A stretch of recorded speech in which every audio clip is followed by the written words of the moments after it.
जय गौ माता किसान मित्रों। जय गौ माता। आज हम महाराष्ट्र के जलगांव जिले के धरणगांव गांव में एडवोकेट राहुल पारिक जी के खेत में आए हैं। एक वर्ष भर से ये गौकृपा अमृतम का प्रयोग कर रहे हैं। इन्होंने अभी तक कई क्रॉप्स पे प्रयोग कर चुके हैं और बहुत अच्छे रिजल्ट आ चुके हैं। अभी प्रेजेंटली इनके खेत में मौसम्बी का रिजल्ट आ चुका है, तो इसको कवर करने को आज हम यहाँ पर आए हैं। तो जय गौ माता। जय गौ माता। आज पहला प्रश्न मेरा ये है कि आपको गौकृपा अमृतम की जानकारी कहाँ से मिली और आपने गौकृपा अमृतम कहाँ से लाया, उसका कल्चर, और आपने इनिशियली स्टार्ट कैसे किया, ये आप बताइए। गौकृपा अमृतम की जानकारी मेरे को गोपाल भाई सुतारिया जी से मिली थी और उनके मार्गदर्शन में मैंने गौकृपा अमृतम कैसा यूज़ करना, उसका इस्तेमाल कैसा करना चाहिए, ये सब जानकारी उनसे हासिल किया। सिद्धेश पाटिल आपसे भी लिया था मैंने जी। तो ये लक्ष्मण भाई है धरणगांव में, उनसे गोबर का खाद लिया और ओरिजिनल कल्चर जो है गौकृपा अमृतम का मैंने गोपाल भाई सुतारिया जी के बंसीगिर गौशाला अहमदाबाद से जी मंगाया ओरिजिनल मदर कल्चर, और फिर उसका इधर उसको बनाया गुड़ और छाछ डाल के, और उसका इस्तेमाल गोबर खाद कंपोस्ट करने के लिए, इस पर स्प्रेइंग करने के लिए, और इसका ड्रिप इरिगेशन में डाल के उसका तीनों तरीके से इस्तेमाल किया हुआ है। उसमें केचुए की संख्या इतनी बढ़ चुकी है कि मैंने कभी ज़िंदगी में देखा नहीं ऐसा। ये मौसम्बी 7 साल का ये पेड़ है। ये 7 साल का पेड़ है। 7 साल का इसका ये ऐसी मौसम्बी आप देख सकते हैं। इसमें ऐसी मौसम्बी कभी 7 साल में पहली बार देख रहा हूँ मैं। और मुझे पूरा विश्वास है कि ये गौकृपा अमृतम की वजह से ही हुआ है, क्योंकि मैं पहले इस्तेमाल करता था पर ऐसा क्रॉप मैंने देखा नहीं। गए 5 साल से लास्ट ईयर जो क्रॉप दिया था और जो ये फल की संख्या और उसका साइज आप देख सकते हैं। ये लस्टर, ये पानों का लस्टर जो देख सकते, ग्रीनरी जो दिख सकती है आपको, तो ये गौकृपा अमृतम की वजह से ही हुआ है। मेरा पहला प्रश्न ऐसा है जी कि आपने मदर कल्चर बनाने के बाद सबसे पहले हर एकड़ में उसका कितना आपने एप्लीकेशन किया मिट्टी में? पर एकड़ मैंने इसको 1000 लीटर का इस्तेमाल किया है। अच्छा। और गोबर खाद मैंने लक्ष्मण जी से लिया था। अच्छा। तो पर एकड़ 5 से 6 टन उसका गोबर खाद का इस्तेमाल किया है इसमें। जी। अभी दूसरा सवाल ऐसा है कि बहुत किसान गोबर तो खरीद लेते हैं गाय का, लेकिन वो गोबर सीधा खेत में डालते हैं। तो आपने वो गोबर सीधा खेत में डाला है या उसके कुछ प्रक्रिया की है? नहीं, मैंने गोबर झाड़ के नीचे उसका ये बेड बना के उसमें हर 15 दिन में खड्डा करके, जैसा गोपाल भाई ने मार्गदर्शन किया था, खड्डा बना के उसमें गौकृपा अमृतम डालता था। मैंने गोबर का खाद लक्ष्मण जी से फरवरी में लिया था, तो उसको 3 महीना जून महीने तक मैंने उसको कंपोस्ट होने दिया। पूरा ये आप मिट्टी जैसा बन गया, उसके बाद में मैंने इसमें पेड़ों के नीचे डाला है। तो आपने मुझे इसका कारण बताइए कि आपने सीधा गोबर इसमें ना डालते हुए उसको कंपोस्ट करके क्यों डाला? कंपोस्ट करके ही उसका फायदा हो सकता है, क्योंकि जो मैंने केचुए देखे हैं वो कंपोस्ट किए बिना आ नहीं सकते, और उसका कंपोस्ट करने के बाद में ही उसका रिजल्ट ज़्यादा से ज़्यादा इफेक्टिवली मिल सकता है उसमें। आज के स्थिति में आपकी जितनी भूमि है, तो आपने उस पर गौकृपा का एप्लीकेशन किया है, तो टोटली आपका कितना लैंड है उसमें आप अभी तक आज भी आपका एप्लीकेशन चालू है गौकृपा पे, वो बताइए ज़रा। मेरा पूरा लैंड 45 एकड़ के लगभग है।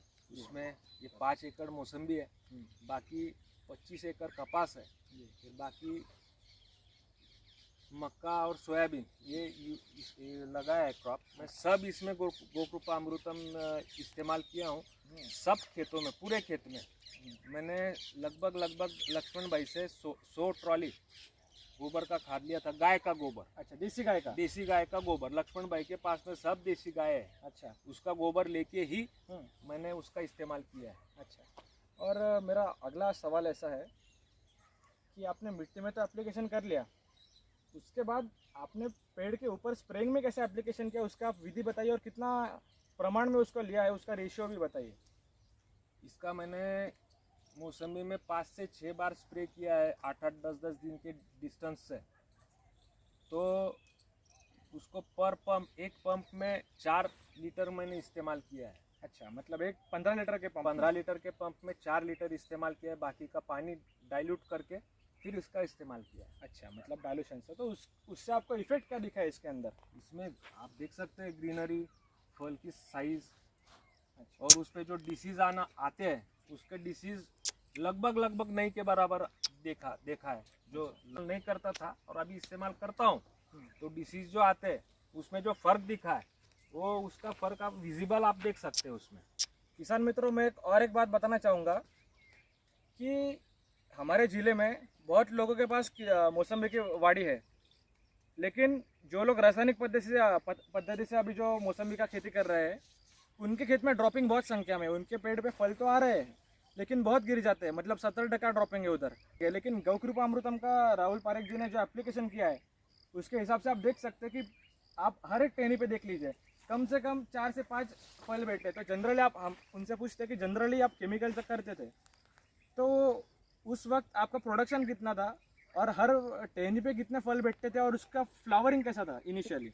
इस साल फ्लावरिंग जब से इस्तेमाल किया है मैंने दिसंबर से, तो फ्लावरिंग जब ये मैंने लिया तो लास्ट ईयर के कंपैरिजन में बहुत ज़्यादा प्रमाण में फ्लावरिंग था। आप फल की संख्या भी देख सकते हैं। अभी ये पेड़ पे मेरे अंदाज से आप देख सकते हैं 600 से 700, 600 से 800 के बीच में फल की संख्या होगी, और ड्रॉपिंग भी देख सकते लगभग नहीं के बराबर है। तो रासायनिक और इसकी तुलना में फलों की संख्या, फ्लावरिंग की संख्या, डिसीज का रेशो, ये सब बहुत कम है।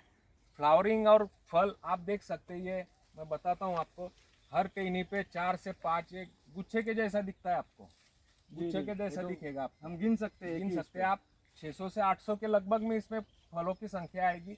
और इसका क्वालिटी भी आप देख सकते हैं, स्प्रेइंग की वजह से, ड्रिप में देने की वजह से और गोबर के खाद में उसका इस्तेमाल करके आप फलों का चिकनास ये सब देख सकते हैं। इसमें आप सब इसका इस्तेमाल करके क्या फ़ायदा हो सकता है ये आपको पता चल जाएगा। जी, जनरली अभी मार्केट में जो मौसम्बी मिलती है उसकी साइज़ मैंने देखी है कि एक मीडियम साइज़ रहती है, लेकिन यहाँ पर कुछ बहुत बड़े बड़े मौसम्बी दिख रहे हैं। हाँ, जो एक हाथ में जो क्रिकेट का बॉल होता है उससे भी बड़े हैं। तो उसके बारे में आपका क्या कहना है? पिछले मुझे बार भी इस साल फलों का जो वजन है उसमें भी फर्क दिखता है। ये फल, एक फल 250 ग्राम का आता है, मैंने गिना है इसको। अच्छा, एक फल मतलब इसमें 1 किलो में 4 से 5 ही फल बैठेंगे।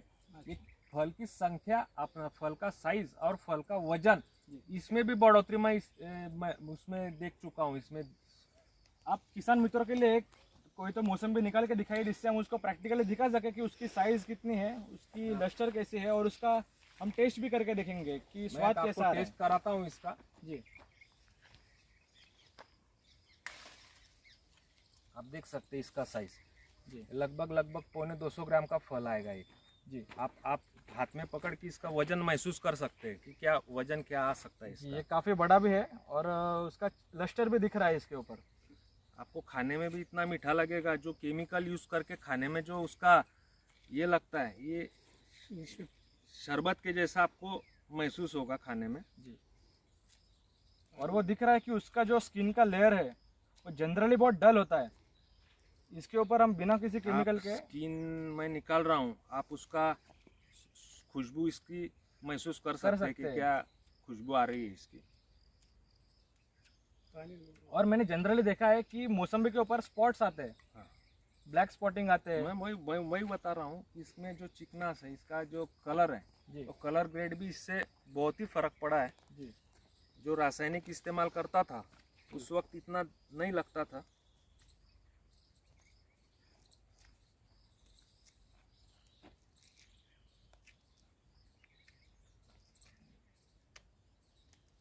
किसान मित्रों, हम देख सकते हैं कि मौसम्बी का जो स्किन था वो भी काफ़ी अच्छा क्वालिटी का था। मतलब उससे जो वो द्रव्य निकला उसका खुशबू चारों तरफ फैल चुकी है अभी। और अभी हम देख आप सकते इसको हैं। खा के देखिए, आपको फर्क बाजार से लिया हुआ और इसमें फर्क तुरंत महसूस होगा।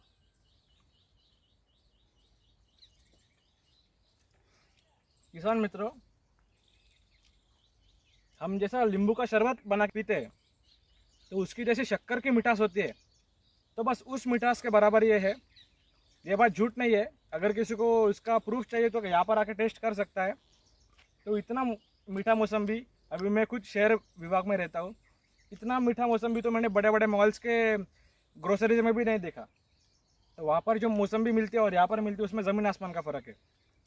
तो ये था मौसम्बी का प्रयोग। अभी आगे हम देखते हैं कि बाकी इसमें क्या क्या प्रयोग आ चुका है, वो जो रिजल्ट आ चुका है वो हम देखेंगे। धन्यवाद। अभी हम पारेख जी के कॉटन के प्लॉट पे आए हैं। तो पारेख जी, पहला मेरा प्रश्न ऐसा है कि आपने कितने क्षेत्र में गौकृपा अमृतम आधारित कपास की आपने क्रॉपिंग की है अभी? मेरा वैसे तो 45 एकड़ का खेती है। अच्छा। मैंने पूरा का पूरा गोकृपा अमृतम जो वो कुछ भी क्रॉप है उसमें सब में गोकृपा अमृत और गोबर खाद जो लक्ष्मण जी से लिया है मैंने जी वो सब गोबर खाद और गोकृपा अमृत इस्तेमाल किया है। जी। कपास मैंने 22 एकड़ में कपास का 32 बैग 32 बैग्स कपास का सोइंग किया है। जी। आपको बताओ, खानदेश बेल्ट में किसान के लिए कपास का खेती ये बहुत ही महत्वपूर्ण योगदान रखता है उनके फाइनेंशियल इसमें, और सबसे ज़्यादा खर्चा भी उसी को लगता है। मैं इसके पहले रासायनिक पद्धति से कपास का खेती करता था, पर मैंने अभी इस साल मैंने सोच लिया था, गोपाल भाई से बात हुआ वो उसके हिसाब से उनके मार्गदर्शन के इसमें, तो मैंने पूरा के पूरा कपास का 22 एकड़ खेती मैंने गोकृपा अमृतम के आधारित किया है। और अभी आप देख सकते हैं गोकृपा अमृतम का ही स्प्रे हो रहा है। 8-8 दिन के अंतराल में गोकृपा अमृतम का स्प्रेइंग करता हूँ, और उसका आप लस्टर भी देख सकते हैं, तो इसकी संख्या भी देख सकते हैं। मेरा आपसे एक प्रश्न है कि आप हर साल ये जो जलगांव बेल्ट है, खानदेश बेल्ट है, यहाँ पर कपास की मेनली क्रॉपिंग यहीं पर मेन क्रॉप कपास ही है। तो आप इतने सालों से कर रहे हैं, 32 सालों से, तो पारंपरिक जब आप कपास कर रहे थे और अभी आपका ये जो फर्स्ट ईयर है ऑर्गेनिक का, तो इन दोनों का आप एक ब्रीफ हमको एक बताइए कि क्या फ़र्क है, जिससे यहाँ जो भी किसान कपास उगा रहे हैं उनको एक थोड़ा मार्गदर्शन मिलेगा। मैंने जैसा आपको बताया, खानदेश बेल्ट में कपास किसानों के लिए सबसे ज़्यादा आर्थिक कमाई का साधन है, और सबसे ज़्यादा खर्चा भी उसी को लगता है। क्यों? कपास पे बहुत सारे प्रकार के डिसीज़ आते हैं। सकिंग पेस्ट अभी फ़िलहाल में 3-4 साल से सबसे बड़ा प्रश्न कपास के लिए ये है कि वो पिंक बोलवर्म, ये और थ्रिप्स, ऐसे फंगस, बहुत से प्रकार की इस पे डिसीज़ आते हैं। पर आप देख सकते हैं मैंने पहला ही साल किया है कपास का, और उस वक्त हर 4-5 दिन में स्प्रे करता था, फिर भी उसका जो चाहिए अपेक्षित रिजल्ट जो आना चाहिए, जी। काश्तकार को, किसान को जो अपेक्षित रिजल्ट आना चाहिए वो आता नहीं था। पर अभी मैं हर 8 दिन में या 10 दिन में गोकृपा अमृतम का स्प्रेइंग करता हूँ। ड्रिप इरीगेशन से मैंने इसमें नीचे से ड्रिप इरीगेशन में ही देता हूँ, और जो लक्ष्मण भाई से गोबर का खाद लिया था उसमें भी गोकृपा अमृतम का इस्तेमाल करके उसको डिकम्पोस्ट करके वो डाला है।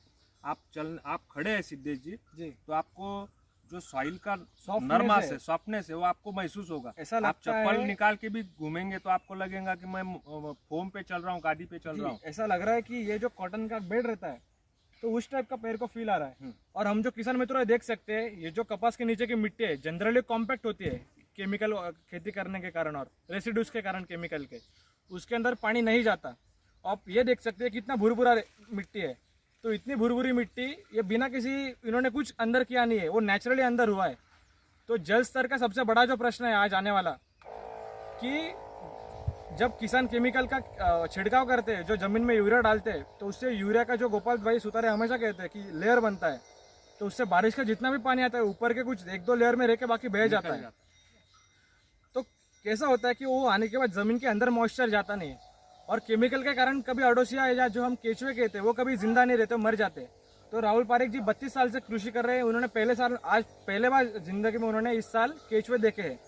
तो इतने बड़े साइज में, तो केचुए का एक रोल ऐसा होता है कि वो जिस गड्ढे से ऊपर नीचे आते हैं तो उस गड्ढे से वो फिर से कभी जाएंगे नहीं, और वो जिस गड्ढे से आते हैं तो उनके ऊपर एक वो केसिंग करते हैं, उनके बॉडी पे एक द्रव्य रहता है।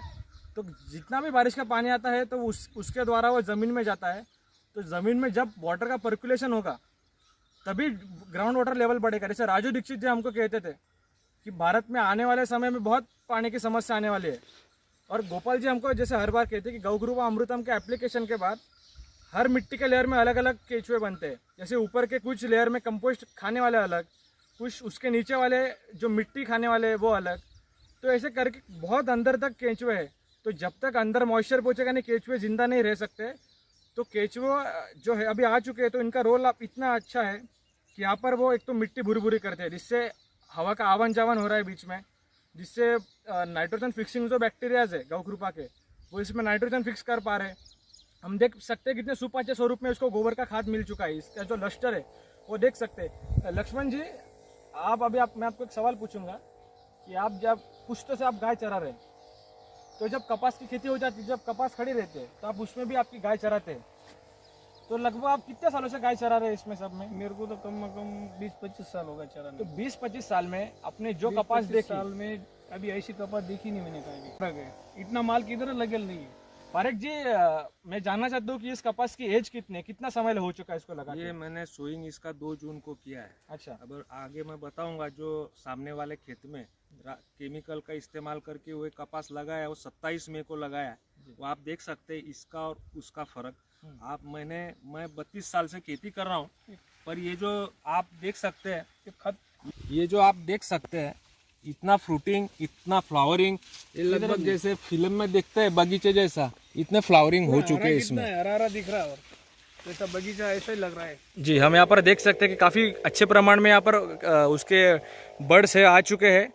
और यहाँ पर पारेख जी, मैं जानना चाहता हूँ कि इसकी ड्रॉपिंग का आपको क्या कहना है? जो जनरली केमिकल का जो हम जब खेती करते हैं तब ये जो रहती है, तो इसकी ड्रॉपिंग बहुत आती है, इसकी बहुत ड्रॉपिंग की समस्या है। तो इसके बारे में आप क्या कहना चाहेंगे? इस साल आपको कुछ ड्रॉपिंग इसमें महसूस हुआ? जो दूसरे काश्तकारों का हुआ है उसमें सिर्फ 10% ही ड्रॉपिंग हुआ है, नेचुरल ड्रॉपिंग। अच्छा। डिसीज की वजह से ड्रॉपिंग नहीं हुआ है, जो नेचुरल, वो भी क्यों, 1 महीना बारिश बीच में गैप दिया था। अच्छा। जमीन तब गई थी, गर्म हो गई थी, और उसके बाद में बारिश आया तो फंगस की वजह से होता है। बहुत से लोगों का पूरा के पूरा ये ड्रॉप हो गया है। अच्छा। लगभग 80% के लगभग ड्रॉप हो गया है। पर आप देख सकते हैं इधर ड्रॉपिंग, नीचे भी देख सकते हैं आप, ड्रॉपिंग हुआ नहीं। तो जैसे गोपाल सुतारिया जी बताते हैं कि केचुओं के कारण जमीन की जो पानी पीने की क्षमता है वो बढ़ जाती है। तो 1 महीना बारिश गिरे नहीं, तो बाकियों के खेत में और इस खेत में आपको क्या फर्क दिखा? आप थोड़ा जो आज दिख रहा है जी, जब बारिश नहीं था, 1 महीने का बारिश ने गैप दिया, वो जो आज दिख रहा है वैसा ही उस वक्त भी दिखता था। अच्छा। उसमें बारिश की वजह से कुछ क्रॉप को इफेक्ट हुआ है, ऐसा हुआ नहीं था। और इसका जो लस्टर है वैसा के वैसा ही आज भी है। और बहुत बार देखते हैं किसान मित्रों कि इसके अंदर इल्लियाँ पड़ जाती है, तो इसकी बहुत बड़ी समस्या है। तो हम इनके खेत में देख सकते हैं पूरा अंदर से शुद्ध एकदम व्हाइट कलर का है, इसके अंदर कोई भी चीज़ नहीं है और एकदम अच्छे क्वालिटी का दिख रहा है। तो यहाँ पर अभी भी दिख रहा है कि इतना प्री मैच्योर स्टेज में भी इसका क्वालिटी हम देख सकते हैं अभी से। तो जब हार्वेस्टिंग स्टेज आएगी तो कॉटन का हम तब अभी से अंदाज़ा लगा सकते हैं कि ग्रेड क्या आएगा। तो किसान मित्रों, ये थी ऑर्गेनिक खेती कपास के बारे में बात। अभी हम चलते हैं जिन्होंने जी, एक बात मैं बताना चाहता हूँ, ये जब से मैंने गोकृपा अमृतम और गोबर का खाद का इस्तेमाल करना चालू किया है, तो इसमें मधुमक्खी की संख्या बहुत बड़े प्रमाण में बढ़ गई। और यहाँ जहाँ भी घूमेंगे आप, कहीं ना कहीं आपको मधुमक्खी का छत्ता, जो हनी बीज बोलते हैं, वो आपको देखने को मिलेगा। और उसकी वजह से पॉलिनेशन की जो ये नेचुरल प्रक्रिया है, नैसर्गिक प्रक्रिया है, वो भी बहुत अच्छे तरीके से होती है। अच्छा, तो किसान मित्रों, हमको इससे एक संदेश मिलता है कि हम कहते हैं कि हमको देसी गाय बचानी है, तो देसी गाय बचाने के साथ साथ हमको देसी बीज भी बचाने हैं। और जो हमारे खेत में देसी मधुमक्खियाँ जो नेचुरली आती है, जो हर विभाग के हिसाब से कुदरत ने बनाई है, तो वो अगर हमारे खेत में किसी पेड़ पे रहेगी तो हमारे खेत का प्रोडक्शन बहुत बढ़ेगा। हम क्या करते हैं, बी कीपिंग के नाम पे हम बाहर से मधुमक्खियाँ लेके आते हैं जो हाइब्रिड वैरायटी के रहते हैं, और वो हम हमारे खेत में पालते हैं। तो वैसा ना करते हुए अगर हम हमारी नेचुरली गौकृपा अमृतम का प्रयोग करेंगे, तो जैसे गोपाल भाई सुतारिया हमेशा कहते हैं कि बहुत बड़े संख्या में हमारे पास मधुमक्खियाँ आ जाएंगी, तो हमको प्रैक्टिकली दिख चुका है। तो यही इसके इस्तेमाल से नेचर जो है वो भी डिस्टर्ब नहीं होता है, नेचर के अनुकूल पद्धति है। इसके लिए मैं काश्तकार को, सब किसानों को विनती करूंगा कि आप इसके इस्तेमाल के बारे में ज़रूर से सोचिए और इसके इस्तेमाल करने का शुरू कीजिए। आपको उसका फ़र्क और फ़ायदा दोनों आपको तुरंत नजर आ जाएगा। जी, तो हम जो कहते हैं कि मेरी देश की धरती उगले सोना उगले हीरे मोती, तो वास्तविक में उसका अर्थ यही है कि ये जो अब तक रिजल्ट आ चुके हैं तो ये किसी सोने हीरे से कम नहीं है, जी जी जी। क्योंकि बहुत किसान करोड़ों रुपए खर्चा करके खानदेश में कपास को व्हाइट गोल्ड ही कहते हैं ना। जी, तो बहुत किसान करोड़ों रुपए खर्चा करके भी उनकी मिट्टी नरम नहीं होती, उनके मिट्टी का जो पैटर्न है वो खराब हो रहा है। केमिकल जो फर्टिलाइजर्स है वो इस्तेमाल करने के कारण मिट्टी का जो ऑर्गेनिक कार्बन है वो डिक्रीज हो रहा है, खत्म हो चुका है, जिससे मिट्टी का कॉम्पैक्टनेस बढ़ रहा है। और अभी हम जो ट्रैक्टर से कृषि कर रहे हैं इससे ज़मीन और कॉम्पैक्ट हो रही है। तो आपका मैंने देखा जैसे आपके पास 2 बैलगाड़ियों के नंदी है आपके पास, तो उससे आप जो कृषि कर रहे हैं उससे भी बहुत फायदा होगा। तो किसान मित्रों, ये ऑर्गेनिक कपास के बारे में था। अभी हम चलते हैं जहाँ पर केमिकली खेती करते हैं कपास की, तो हमारे बाजू के खेत में लग के वहाँ पर चलते हैं। धन्यवाद मित्रों। अभी हम पारेख जी के खेत के जो बाजू के लग के खेत है जहाँ पर भी कपास का खेत है, हम वहाँ पर आए। तो पारेख जी, आप दोनों का डिफरेंस के बीच का थोड़ा अंतर बताइए। ये जो कपास है ये रासायनिक पद्धति से किया हुआ कपास है, ये किसान भाई साथ में है। मैं अपना जो कपास देखा जो गोकृपा अमृतम की पद्धति से किया हुआ है वो 2 जून को उसका सोइंग किया जैसा मैंने बताया, और ये किसान भाई ने 27 मई को एक पहले 10 दिन पहले किया हुआ है। अच्छा, 10 दिन पहले उनका 10 दिन पहले सोइंग हो चुका था। अच्छा, तो आप उसका फर्क देख सकते हैं। उसका जो अभी मैंने जो गोकृपा अमृतम के आधारित खेती किया है उसका लस्टर, उसका फ्लावरिंग की क्वांटिटी संख्या और उसका जो हाइट, ये सब आपको फर्क नजर आ और जाएगा। मैंने एक चीज देखी है कि वहाँ पर जो नीचे से फूटा हुआ है वो ज्यादा है और यहाँ पर थोड़ा फूटा हुआ कम है। यहाँ पर शुरुआत से ही ब्रांचिंग उसका ज़्यादा हुआ है।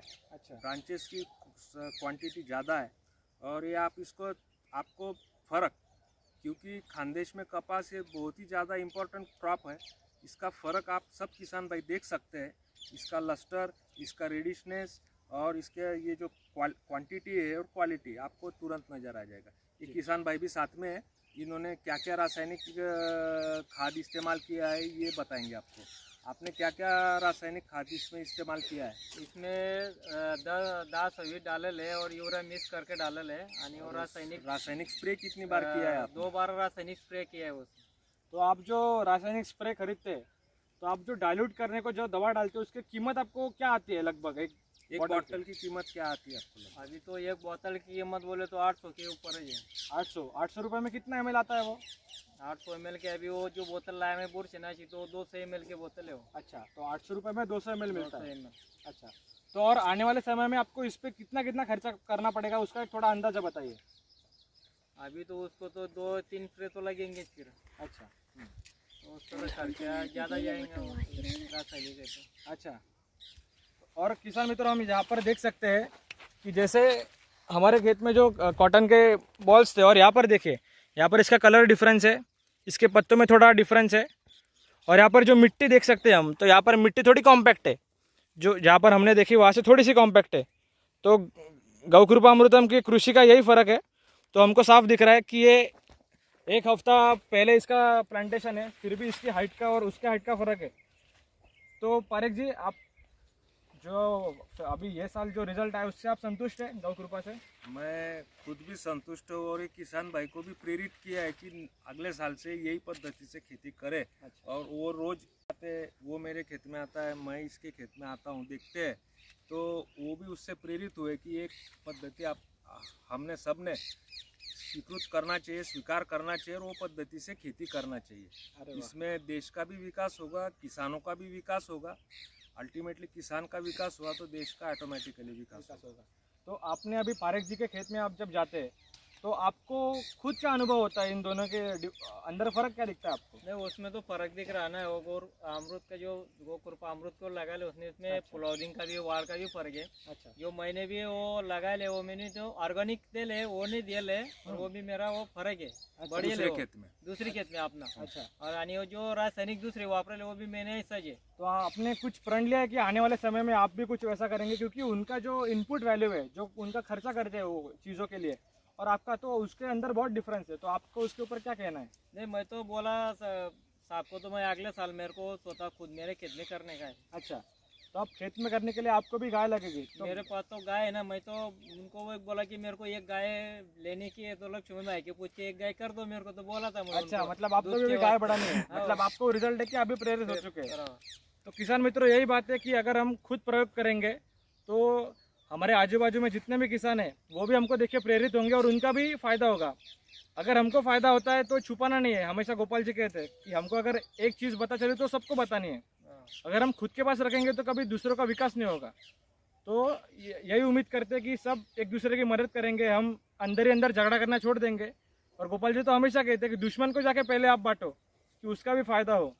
तो अगर हम एक दूसरे की मदद करेंगे तो राष्ट्र को पुनर्निर्मित करना और हमारी देश की जो आर्थिक जो ये सिस्टम है पूरी, उसको इम्प्रूव करने का काम खाली किसान ही कर सकता है, क्योंकि किसान ही हमारे भारत का एग्रीकल्चर ही पूरा बैकबोन है। तो किसान अगर खड़ा रहेगा तो पूरा देश खड़ा हो सकता है। तो यही उम्मीद थी, किसान सब यही उम्मीद है कि सब ऐसे ही दूसरों से प्रेरणा लेके अपने भी खेत में गौकृपा अमृतम का इस्तेमाल चालू करेंगे, क्योंकि हम देख सकते हैं कि वहाँ की मिट्टी में और यहाँ में बहुत फ़र्क है।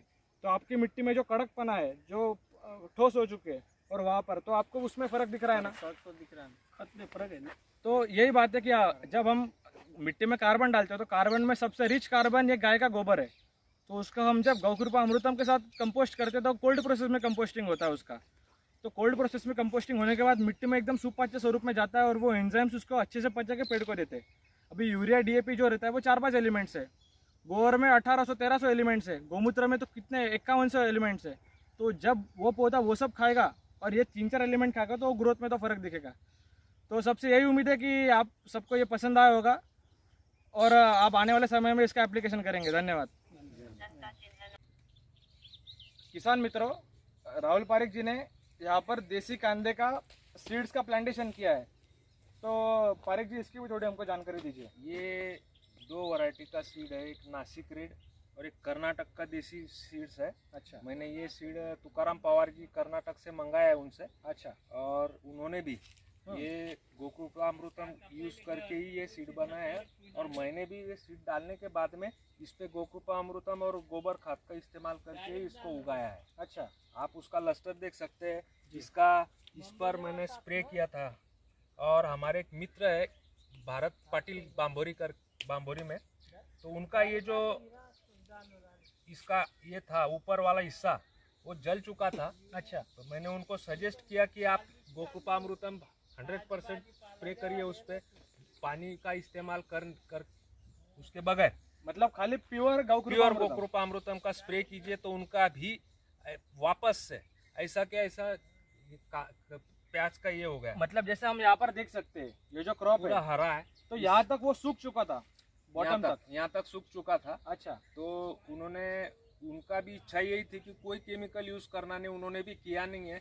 फिर उन्होंने मुझे व्हाट्सएप पे फोटो भेजा, तो मैंने उनको सजेस्ट किया आप गोकृपा अमृतम पानी का इस्तेमाल करे बगैर स्प्रे कीजिए, आपको 3-4 दिन में रिजल्ट मिल जाएंगे। और वैसा ही उनको रिजल्ट आया, उनका कांदे का पौधा वापस से हरा के हरा हुआ। अरे और एक प्रश्न है कि रासायनिक जो हम स्प्रेइंग करते हैं उसमें उस डिसीज के लिए कुछ रेमेडी था?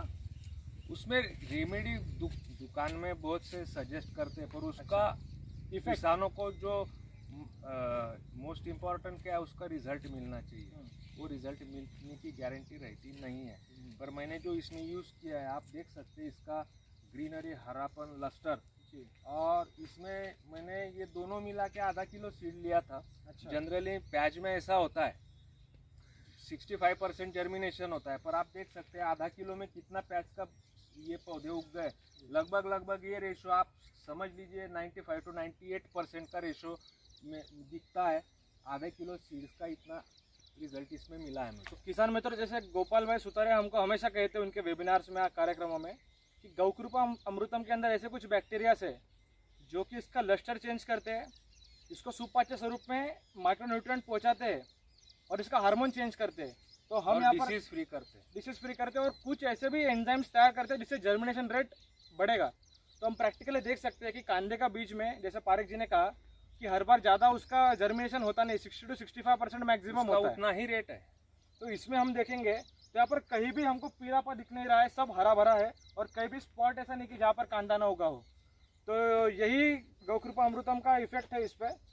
तो सभी से यही उम्मीद है कि आप बड़े नहीं लेकिन थोड़े छोटे भाग में आप इसका प्रयोग करके देखिए आपके खेत में। आपको फर्क जरूर से महसूस होगा, अनुभव करेंगे आप, और आपका खर्चा भी कम होगा और उत्पादन भी बढ़ेगा। चलिए धन्यवाद। अभी हम अगले फसल में जाते हैं।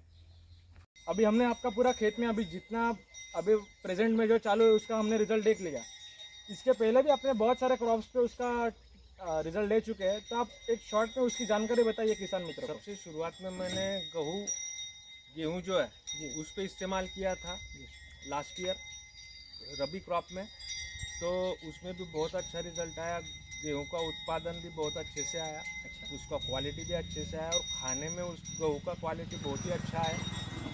लास्ट ईयर गेहूं जब क्रॉप खड़ा था उस वक्त बारिश आया था थोड़ा, तो उसमें लोगों का गेहूं नीचे हरा था जब गिर गया था। मतलब बारिश के कारण गेहूँ सो गया था, तो नीचे गिर गया था। अच्छा, तो पर अपने खेत में जहाँ गोकृपा अमृत में इस्तेमाल करके गेहूँ किया था, अच्छा। वो खेत में खड़ा ही था, सिर्फ थोड़ा सा झुक गया था पर अच्छा। वो नीचे गिरा नहीं था। अच्छा, तो उसकी वजह से मुझे ऐसा लगता है कि गोकृपा अमृतम की वजह से उसका ग्रिप बोलो या कुछ बोलो उसका मजबूत हुआ, उसका ग्रोथ मजबूती से हुआ, इसके लिए वो नीचे गिरा नहीं, सिर्फ झुका।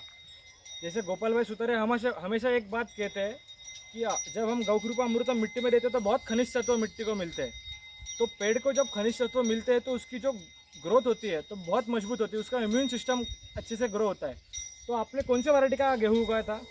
मैंने जो बंसी गेहूँ करके जूना, अच्छा, मैंने उसका बंसी देसी वैरायटी। सीड मंगाया था बेंगलोर से, अच्छा उसका सीड सोइंग किया था। अच्छा मैंने हाइब्रिड सीड कोई गेहूँ का सोइंग किया नहीं था, बंसी गेहूँ सोइंग किया था। अच्छा। और एक नागर मोती करके जूना वैरायटी है जो अपने पुरखे खाते थे, वो गेहूँ का सोइंग किया था मैंने। वो दोनों देसी सीड बेंगलोर से मंगाए थे। अच्छा उसके बाद मैंने ब्रोकोली, फ्लावर और बैंगन और बीट इस पे भी इस्तेमाल किया था।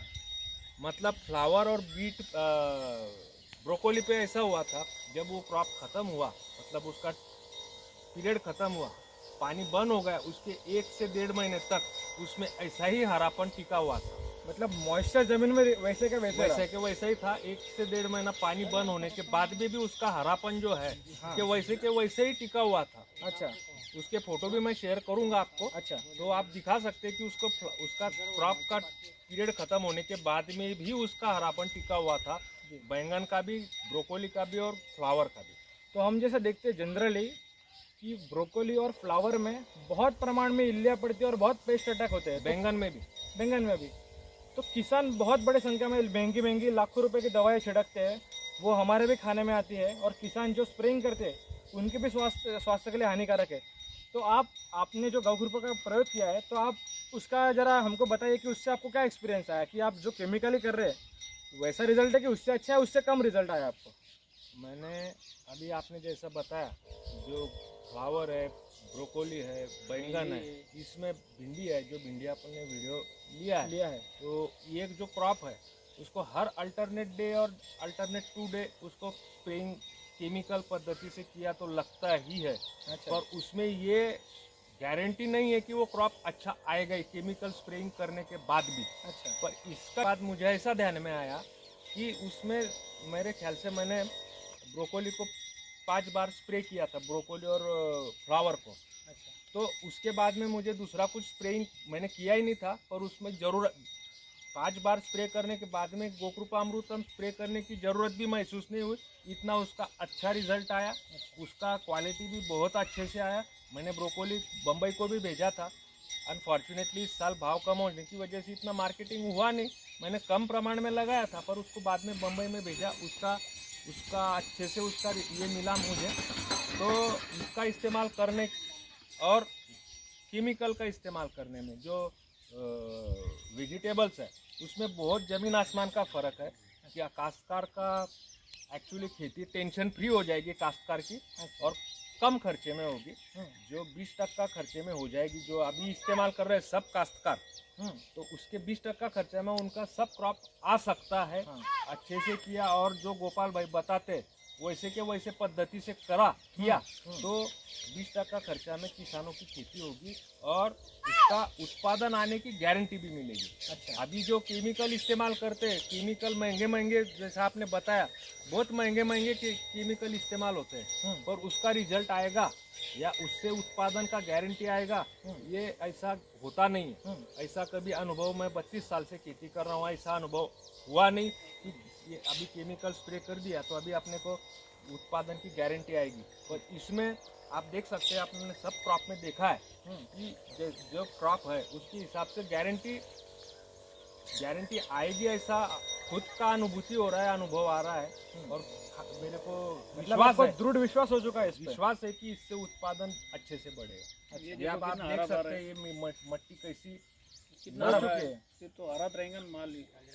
और इसके बाद आपने और भी किस किस क्रॉप पे रिजल्ट लिया वो भी बताइए किसान मैंने मेरे मार्च महीने में जो सीजन है, जिसको हम हमारी इधर उन्हाड़ी सीजन कहते हैं, समर सीजन में, समर क्रॉप में मूंग का क्रॉप लिया था। हाँ। उसमें भी मुझे वैसा ही अनुभव आया। जब उसमें कुछ भी स्प्रे करने के पहले मैंने देखा उसमें, तो उसमें सकिंग पेस्ट जो इधर मावा बोलते हैं उसको, तो बहुत हो चुका था। फिर हमने तय किया कि इसको गोकृपामृतम का स्प्रे करते हैं, तो स्प्रे किया उसको। आज समझो तो दूसरे दिन मेरे आदमी का फोन आया कि उस पर फर्क पड़ गया, तो मैं तुरंत देखने को आया, तो वापस से दूसरे दिन 24 घंटे में उस हरापन उसका वापस रिस्टोर हो गया। और उसमें जो लस्टर है उसका वापस से जो नेचुरल लस्टर है, वो नेचुरल लस्टर दूसरे दिन ही दिख गया। आपके बाजू वाले किसान जो थे वो आपको सजेस्ट कर रहे थे कि आप वो उखाड़ के फेंक दो, उस पर अगर केमिकल दवा भी मारेंगे तो भी उस पर इफेक्ट नहीं आएगा, लेकिन फिर भी आपने गौकृपामृतम के ऊपर विश्वास रख के स्प्रेइंग किया तो आपको केमिकल से भी जल्दी रिजल्ट मिल चुका है 24 घंटे। तो किसान मित्रों, हम देख सकते हैं कि हमें जो लगता है कि केमिकल से इंस्टेंट रिजल्ट फटाफट काम होगा, तो ऐसा नहीं है। इसमें उतना ही जल्दी काम होता है। और जैसे गोपाल जी कहते हैं कि हम यूरिया डालने के बाद 4 दिन में पौधा रंग बदलता है, वैसे गौकृपा डालने के बाद भी कलर बदलता है। ये खुद इनका प्रूफ है, ये सब देख चुके हैं, अनुभव सब इनका ले चुके हैं। तो यही बात है कि सभी वैरायटीज़ में रिजल्ट आ चुका है। सबसे बड़ा तो प्रॉब्लम कपास का है, कपास में सबसे ज़्यादा सकिंग पेस्ट आते हैं, लेकिन कपास में सक्सेसफुल हो चुका है तो बाकी किस में भी कोई दिक्कत नहीं आएगी। तो यही उम्मीद करते हैं कि सभी को ये रिजल्ट पसंद आए। किसी को अगर प्रैक्टिकली देखना है, मित्रों आप ये देख सकते हैं, गौकृपा अमृतम से और गोबर खाद से, कंपोस्ट किया हुआ गोबर खाद से केचुए कितने बड़े साइज में बने हैं। मैंने कभी इतने बड़े साइज के केचुए देखे नहीं थे, पर ये गोकृपा अमृतम और रासायनिक पेस्टिसाइड और खाद इस्तेमाल नहीं किया, इसकी वजह से इनका साइज कितना बड़ा हुआ है। लोग ये परचेस करके पैसे दे के खरीदते हैं, देसी केचुए है, पैसे दे के खरीदते हैं, पर अपने खेत में ये गोकृपा अमृतम और गोबर खाद की वजह से, कंपोस्ट किया हुआ गोबर खाद की वजह से इनका साइज कितना बड़ा हुआ है। और आप ये भी देख सकते हैं ये मट्टी का कितना नरम और ये हुआ है उसमें, तो इसका इस्तेमाल करना कितना फ़ायदेमंद हो सकता है और होगा, ये आप इस पर से अंदाज़ा लगा सकते हैं। आज राहुल पारेख जी जहाँ से गोबर लेते हैं, तो जहाँ से लेते हैं उन भरवाड़ के पास हम आए हैं, तो उनसे कुछ प्रश्न पूछेंगे। तो सबसे पहले राहुल पारेख जी ने जो गोबर लिया, तो वो आपसे कितना गोबर लिया उन्होंने? 100 ट्राला लिया। अच्छा, 100 ट्रॉली गोबर लिया। तो 100 ट्रॉली गोबर जो है, तो वो मतलब आपने जब उनको दिया तो आपको कितनी आमदनी हुई उससे? आमदनी क्या हुई, हमारे को समझ लो 2000 पर मैंने ट्राली दिया जी, बराबर। तो हमारे 2 लाख हजार बन गया हमारे। तो 2 लाख रुपए हो गए आपके। तो 2 लाख रुपए से आपको गाय रखने में मदद हुई थोड़ी बहुत? मदद तो हुई। कैसा है, तो अभी चारा महंगा है थोड़ा। अच्छा, हाँ, दान महंगा है। महंगा है, हाँ। तो आपको मतलब उसका खर्चा देना पड़ता है। खर्चा देना पड़ता तो अब गोबर किसान बहुत कम खरीदते हैं आपसे, तो अगर किसान गोबर खरीदने लगे तो आपका क्या फ़ायदा होगा वो आप ज़रा बताइए। है। हमारा फायदा क्या है, गोबर से फायदा होगा थोड़ा। अच्छा, मतलब अभी यहाँ पर मैं देख पा रहा हूँ कि गोबर यहाँ पर पड़ा है ऐसा ही, तो यहाँ पर आपकी जगह भी अटकी हुई है जगह भी अच्छी है। और ये गोबर सूख के खराब हो रहा है। हाँ, किसान अगर आप जैसे भरवाड़ों से, ग्वालों से, अगर रबारियों से गोबर खरीदेगा तो आपको हमेशा की तरह जैसे दूध से आमदनी आती है, इनकम आती है, जैसे गोबर से भी हमेशा आती रहेगी। और उसी तरह आपका भी जगह जो है तो बिजी नहीं रहेगी, जगह खाली खाली हो जाएगी और क्या मिट्टी भी अच्छी होगी। और ऐसा प्रश्न है आगे का मेरा कि आप जो गौकृपा अमृतम बनाने के लिए राहुल पारिक जब से छाछ लेके जाते हैं, तो वो छाछ आपसे लेके जाने का आपको कैसा उसका फ़ायदा होता है? अभी वो कैसा है देखो, वो जो वकील साहब है हमारे पास से जो सांस लेके जाते हैं, वो बोलता है जितने खट्टी होंगे उतने बहुत बढ़िया है। वो उतना बोले मेरा जो फल लगता है उसका बहुत फायदा है बोले। अच्छा, फुहारा मारता है वो खेत में। उसको स्प्रेइंग करते हैं। हाँ, और उसका पीक बहुत बढ़िया आता है बोले। वो जो फल लगता है वो फल बहुत वजनदार लगता है। एक झाड़ को कम से कम वो बोले हजार जो मौसमी लगा है उसने एक झाड़ को बोले हजार फल लगे बोले, इतना फायदा है बोले। तो वो हर साल हमारा पूरा खर्च जो है वो कंटिन्यू पूरा वही उठा लेता है। मतलब हर साल वो हमेशा आपसे गोबर लेते रहे? वही हमेशा वही लेके जाते हैं। मतलब जिससे आपको साल भर में, अभी कोविड की परिस्थिति थी फिर भी आपको पैसे मिलते रहे। सभी से यही अपील है कि आप सभी गाय रखें घर पे, और जैसे धीरे धीरे आप गाय बढ़ाएंगे तो गाय बढ़ाने के हमको अभी बहुत अच्छे से मार्ग मिल चुके हैं। खाली दूध पे गाय निभाना भी संभव नहीं, क्योंकि दूध का अभी जो मूल्य मिलता है वो फैट के बेसिस पे मिलता है। तो फैट के आधारित अगर दूध बेचेंगे तो बहुत कम कीमत पे जाता है। तो अभी अगर किसानों को सच में समृद्ध करना है कृषि, और अगर ग्वालों को अच्छे सच में